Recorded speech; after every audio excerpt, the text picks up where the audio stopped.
Christian stuff. Okay, I'll ask you a question.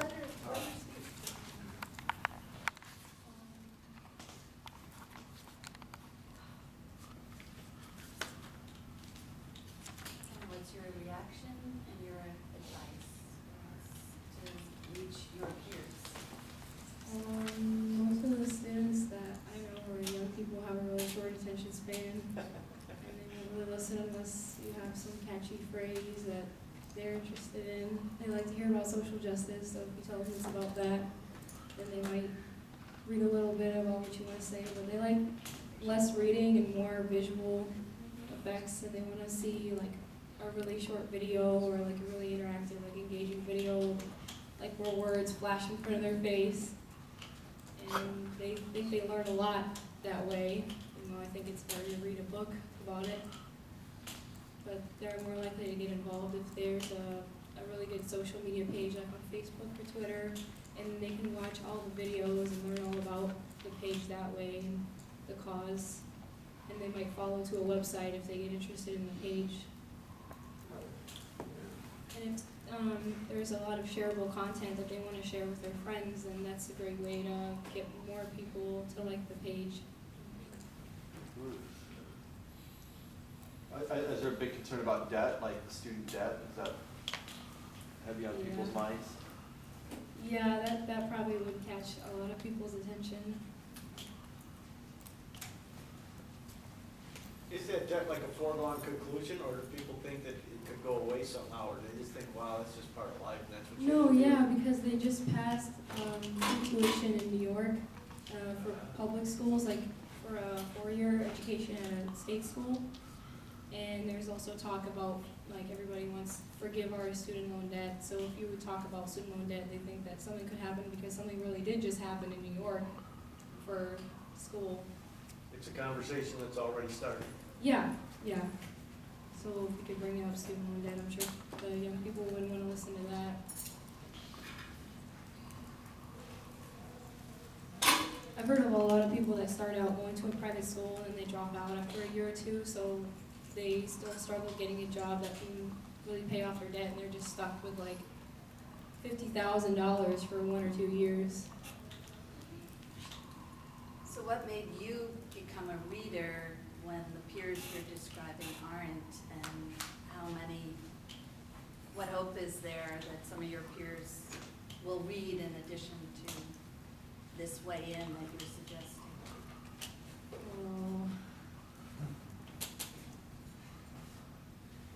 Yeah, I kind of had a leg up.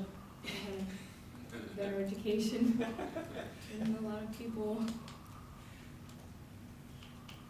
I don't think parents are really educated on like how valuable it is to go to like a better school when you're younger.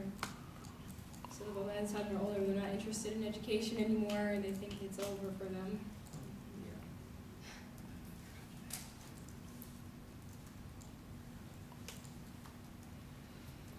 I would really like reference the pages that have already been really successful on Facebook. Now This and Occupy Democrats are two like really popular pages that like dominated the campaign, and that was mostly the young people that were sharing all their videos. What was the first one besides Occupy Democrats? Now This, they have 12 million followers. Occupy Democrats has 7 million followers. And what does Now This do? Now This posts a lot of videos and pictures with words about, like, did you know this about like current events? It's just flashing in your face.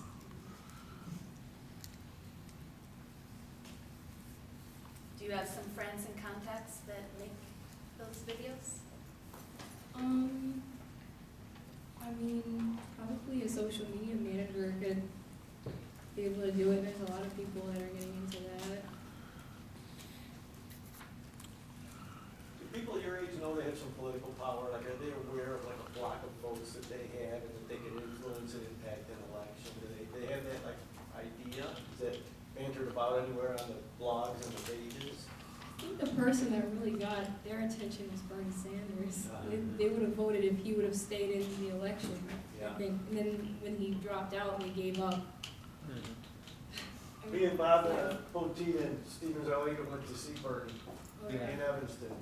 Yeah. Were you there? Okay, sorry. Yeah, we all went to see him. I think they would have voted for him. Yeah. So it's stuff that, like, points that he made would be really good points that they'd want to talk about, like, about unfairness in money, like the money supply is concentrated in the top 1%, things like that, like he said. And if you could build on that on solutions, we might want to listen. So you have friends that decided not to vote at all? Yeah, a lot of people just, they didn't like either side because their favorite person wasn't in the running. So they didn't think it mattered who they voted for.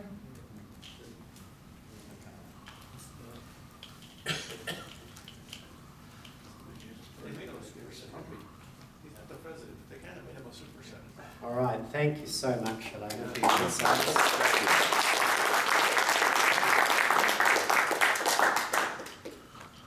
All right, now Spencer, would you like to say a few words?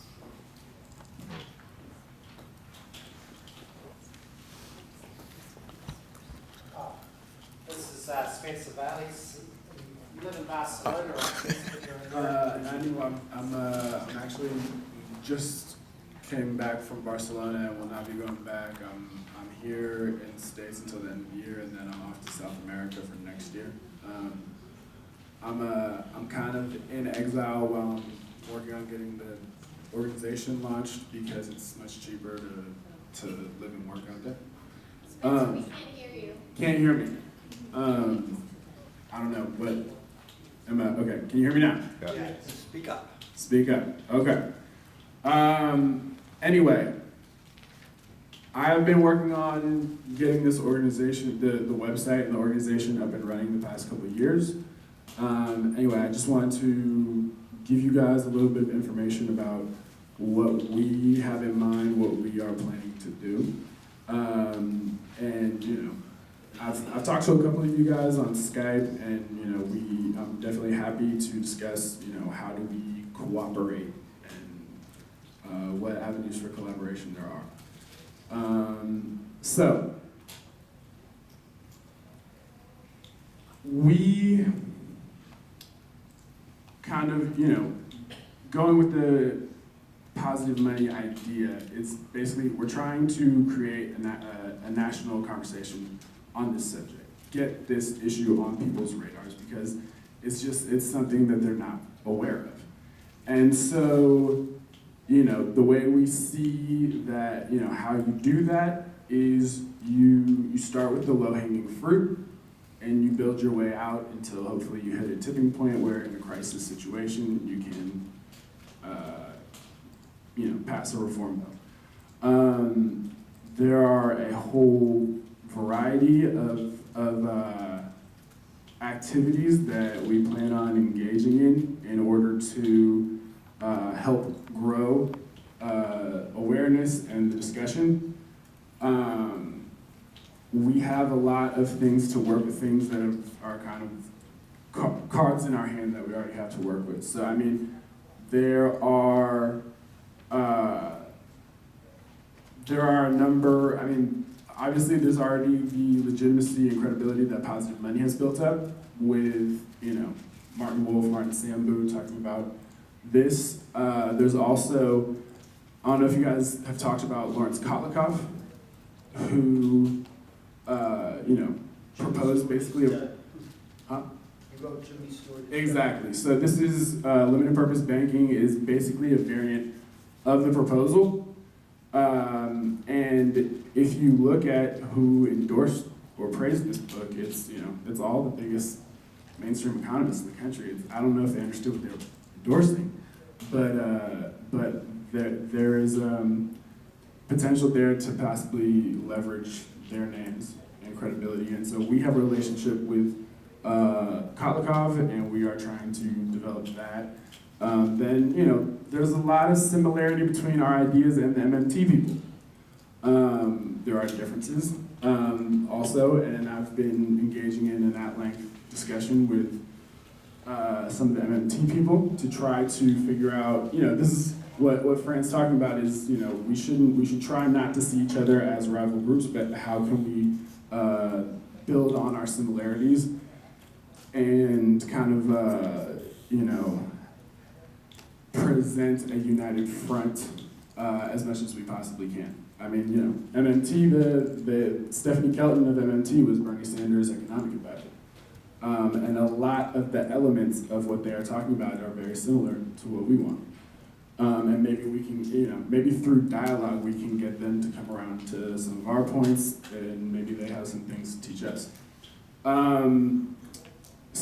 I mean, as far as key activities to grow the dialogue, one of the things we really want to do is get local chapters set up like Positive Money does. So there is a base of people who already kind of know about this stuff, like you guys, and others that are already in touch with us through Positive Money.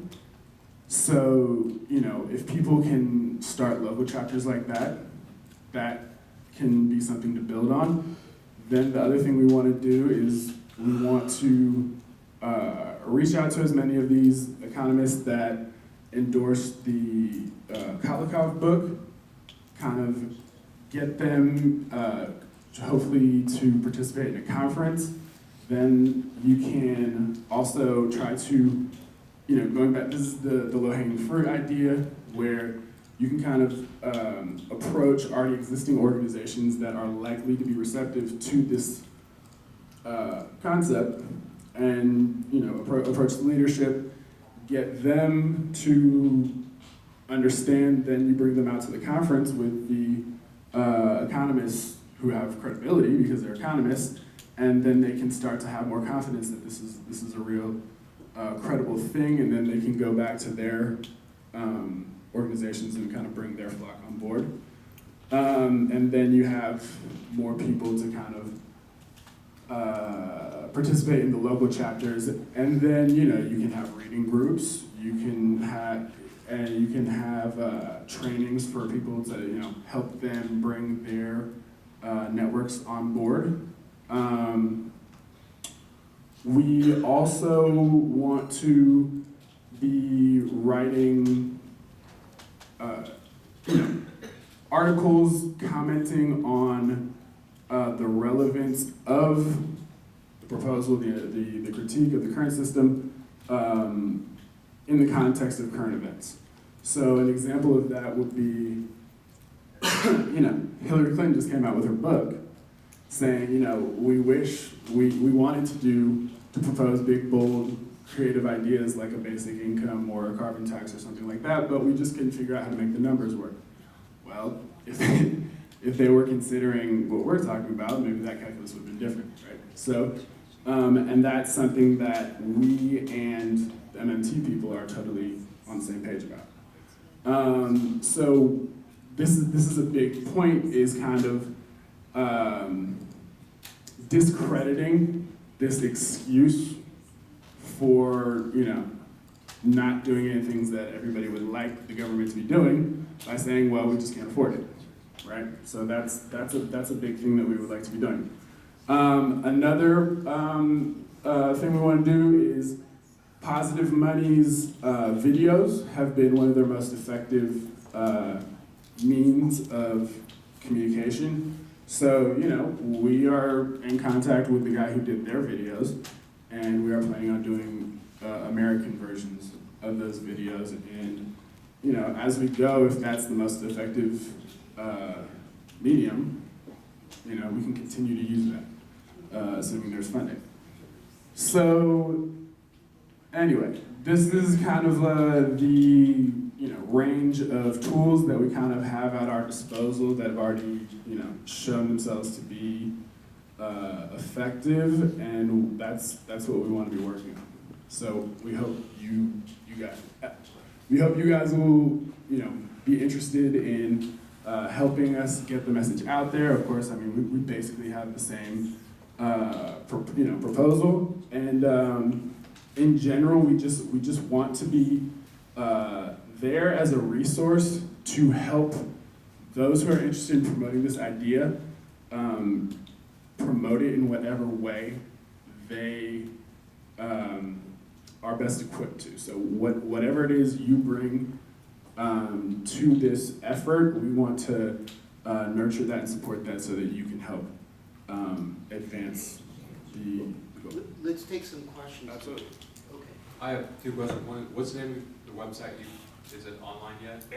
So we have a beta version online. We're going to be moving it to the real website soon, but basically the organization's called Our Money.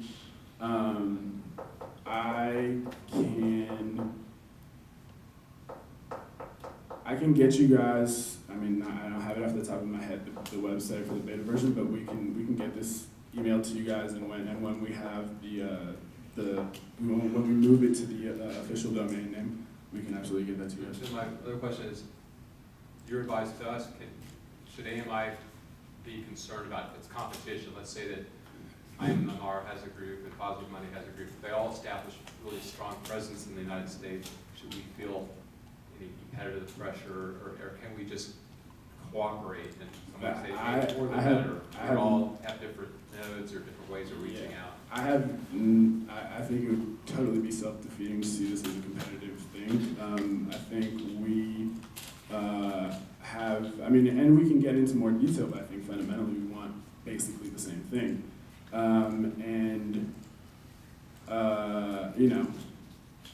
What to do about division of labor or harmonizing our efforts or how do we cooperate, these are things that we need to discuss and sort out. I embarked upon this project at a time when, I never met Steven Zarlenga, but my impression was he did not want to be a part of IMMR. He did not want to do the kinds of things that we have in mind to do, so we started out doing that. I don't know if this group is more open to those kinds of things. I don't know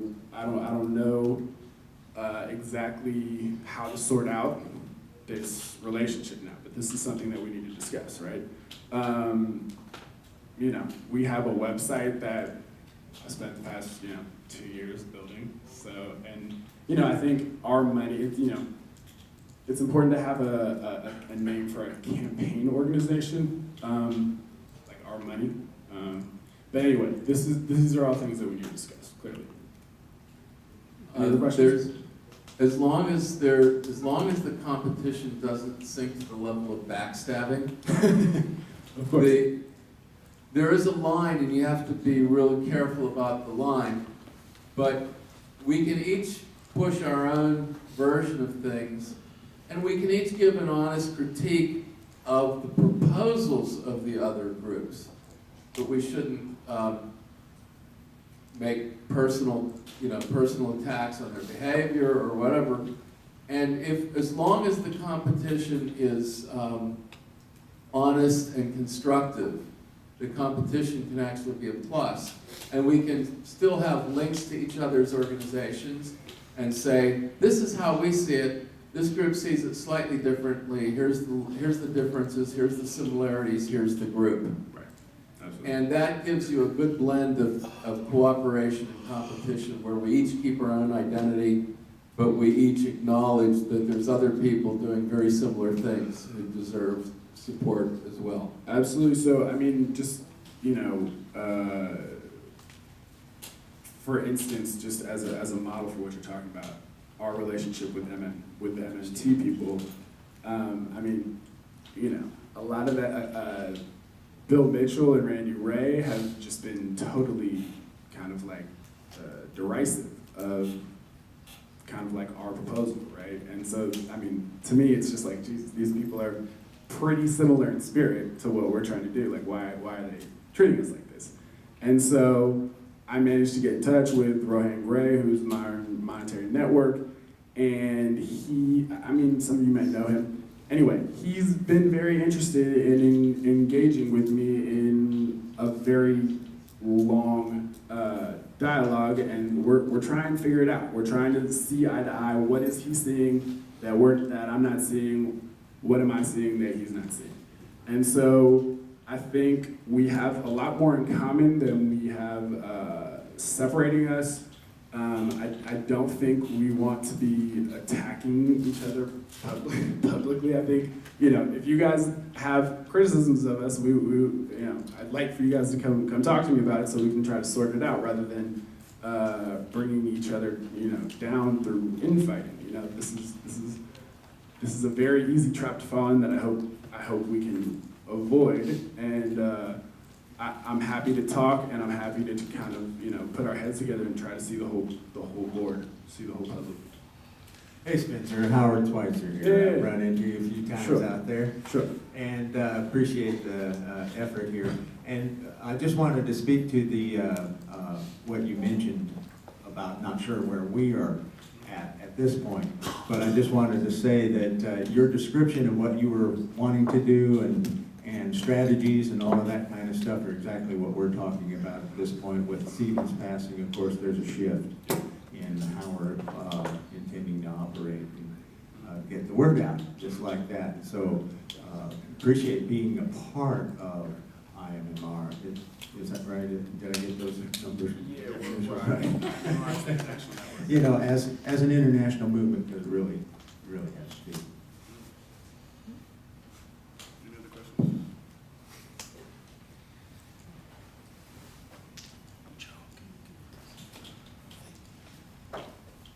Hi, I'm glad you're here. Did you come here just for our conference in Barcelona? Came to Chicago. I actually came back from Barcelona for one of my buddy's wedding, which is why I couldn't be here the past 3 days. The wedding was last night, so yeah, not a last sleep last night. But anyway, so I'm in Chicago for this. Yes. Great.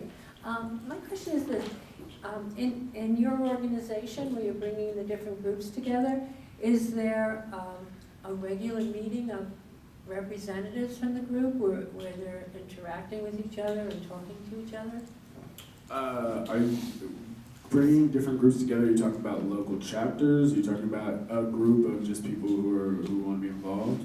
Yes, because on your website you have different national groups, right? Oh, yes. Okay, so you're talking about IMMR. So IMMR is the international network.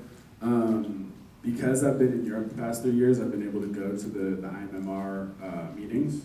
And yeah, so there have been 2 of those there, and there has been, the first one we had a training, actually. Fran ran a training, so that was helpful. And then there was a Sovereign Money Research Day, and then there was another one this year. And so yeah, we get together and we talk and discuss various things we do come together and talk and kind of like share where everyone is, and everybody reports back, and we have some presentations and stuff like that. Yeah. Oh, Anybody else? Over the years, I spoke with Stephen quite a bit about strategy and planning for his message and his ideas and his reforms. And he would err on the side of caution. So he was always on the lookout for some type of endeavor that put itself forward as reform, but it would only really be something else. So if he didn't know a lot about a group and he couldn't be sure, he might not join because he didn't want to have the message get watered down and somehow get to a place where the real reform element to the movement got somehow pushed aside. So that was always my experience when talking with him about these sorts of things, of joining other groups. And it might be the case that he didn't fully understand your group or what you were trying to do, or he thought, maybe his message would get watered down in the process. So it's just information, it's not a question, but I don't know, exactly about your group, but it doesn't mean maybe that he might not have had the answer, not today, but maybe tomorrow. We would be part of that group or something like that. If I could comment, yeah, I mean, the bottom line is I do not see you guys as rivals. I see you guys as allies and partners. The important thing is we're all working towards the same thing. You know, I'm sure there will be differences of opinion. You know, probably, you know, the most kind of like actual rival kind of situation is if we find ourselves like competing for funding. But I mean, you know, we're working towards the same thing. You know, we wish you guys, I mean, and we're here to, if you feel like you don't know what we stand for, what we're doing, come talk to us. You know, we're very much open to this dialogue and want to cultivate relationships and build trust so that we can work together. Spencer, I have a question, or I think there's a little bit of confusion that IMMR, International Movement for Monetary Reform, is a loose network of monetary reform groups working in different countries, and it's a loose network of those groups that are working on macro level reform. And can you explain who, you've used the term we, can you explain who your group is that is wanting to affiliate with IMMR? Can you say who you are, who is we? Right, sure. So, you know, and it is loosely that I say we. I mean, you know, there's positive money over the years. You know, every time somebody contacts positive money, like, you know, is there a U.S. chapter of IMMR? I'd be interested in setting one up. If there isn't, they send those people to me. And so, you know, there's a large Facebook group of you know, 30 or 40 people who are interested in participating or being engaged in some way. You know, some are more engaged than others. I've been trying to get the organization to the point where I'm kind of where we're ready to give people tools and options of ways to get engaged. So hopefully we'll be able to access that. You know, and then there are other people who have pitched in with helping getting the organization up and running, you know, at various times. I'm the one who's kind of been working on it, you know, continuously for the past 2 years to try to get it launched. You know, I'm the most engaged, but there's a lot of other people who want to be engaged, and I hope to be able to get them engaged.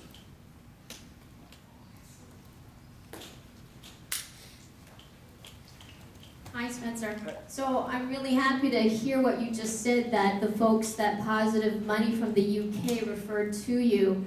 I just remember a few months ago when AMI was organizing for the Democracy Convention, I asked if I could have access to your Facebook and invite some of those people so that they could come, we could meet them, they could meet us, and didn't get much of a response. So I hope things have changed, that they've gotten reactivated.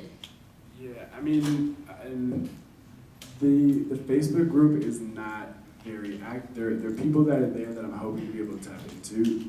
The core group that is, you know, there's Veale, who, you know, will be a board member, who is good friends with Lawrence Kotlikoff, who is, you know, Federal Reserve shadow counsel.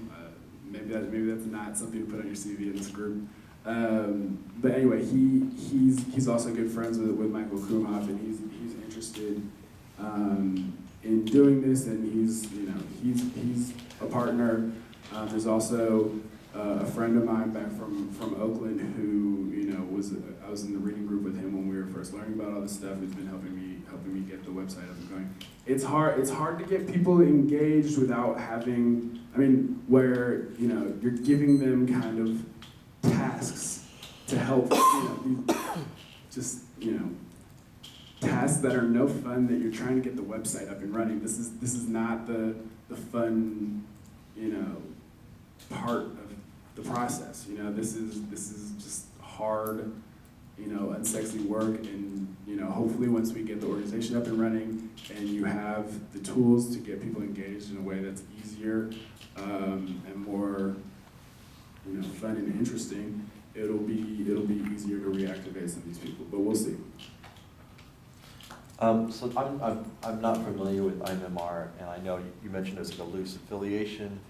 Do you guys have a platform specifically that you're proposing? And what would you say is the major difference between what you guys are pushing and say what AMI is doing? What would you say the major differences are? So yeah, I mean, IMMR does have kind of like a mission statement or a statement of purpose or a platform. It's, you know, it's basically, I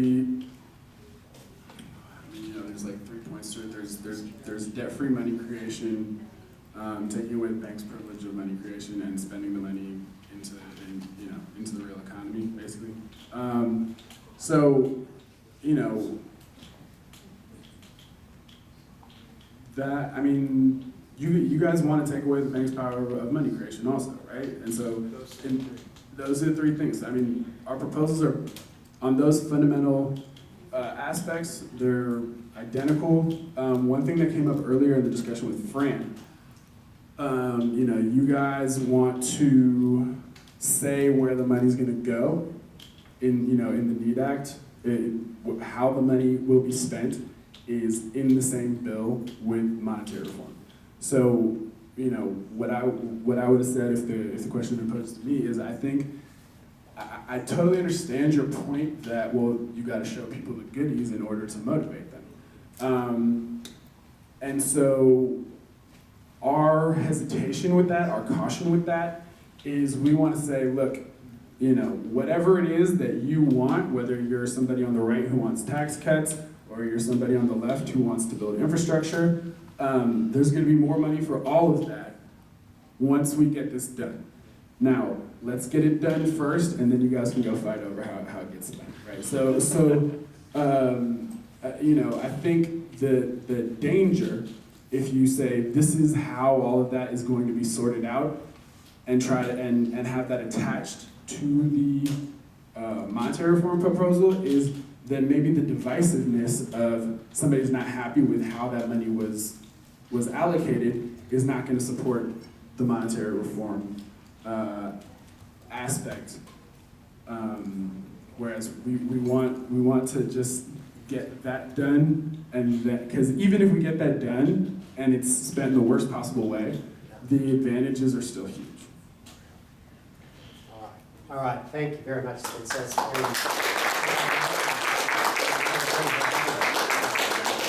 I think